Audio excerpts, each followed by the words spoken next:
guys. Whoa! Hi guys, I've just got out of seeing Teenage Mutant Ninja Turtles 2, the sequel to the movie that was released a couple of years ago, which was basically a reboot of what we know as Teenage Mutant Ninja Turtles. In the past, in the early 90s, they had a couple of live action movies. I think it might even be 3 or 4 of them eventually, and a TV series, live action. A few years ago, they also did an animated movie.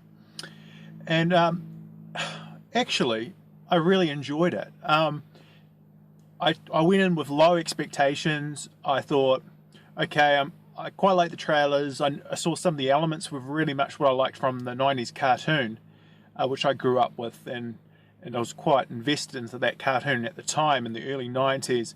I had the toys, I had the t-shirts, I had all those sort of things back in the day. So actually when I watched the movie, it was very much in line with some of the plotting of the 90s cartoon, like with the story with Shredder and Krang. It's very much this similar storyline to that. And here we're also, this time we're introduced to Casey Jones, which is very well played by Steve Amell. You can see he's trying to find the character a little bit during the movie. He does switch it up a little bit here and there. I don't think they necessarily, they probably pull their punches a little bit with him. I think they could have pushed it a little harder. But being a PG-13 movie and aiming towards a younger audience, I can understand why they didn't push it harder than they did. I thought Megan Fox here was actually a better performance from her this time around than the last movie.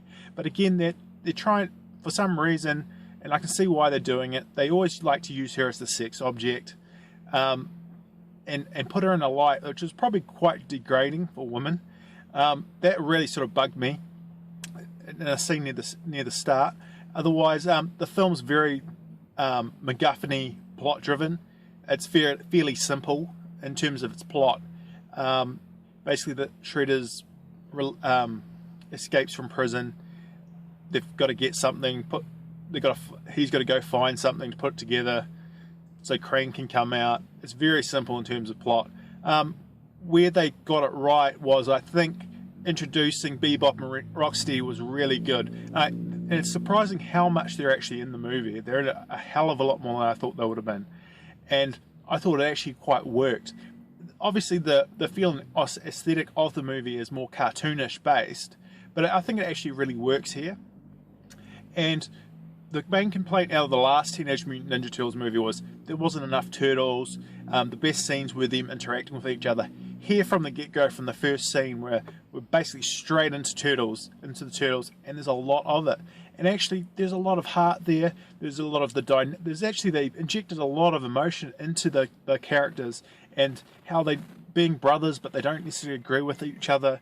Really building on that sort of storyline. I actually thought it really worked, and it also like examining the humanity, like why can't we go up out of the sewer and interact with people? And Mikey's really the conduit for that. Mikey's always been the comic relief, and he still is here very much so. There's a lot of one-liners and some really good in-jokes. And Mikey here, they also give him a bit more of a story arc. They give him a bit of an emotion here and there. He's struggling with it sometimes himself. And I really enjoyed that aspect of the movie, you know, injecting this sort of little bit more of an emotional pull in this sort of big, bombastic, over-the-top, cartoonish movie, which it is, that's ultimately what it is. But at least they try and inject some of this humanity into the storyline, which I quite liked. I probably enjoyed those moments more than the big bombastic ones, but there was a lot of fun involved in them too. All the turtles, the interaction with each other is the best part of the movie, and there's a lot of it, which is great. So we get a really good sense of who they are, a lot of good action from them, and it's really fantastic. Where it falls over is the normal plotty stuff, A to B, things don't make sense, but they do call themselves out on a lot of the silly shit that goes on. Like they do have, the Observer call them out a lot on some of the stupid, like that doesn't make any sense. They actually call it out a lot, which is a technique that's starting I see used more and more in movies when something is over the top and someone calls it out on it. So that's really good. So I reckon it's a really solid film for a younger audience.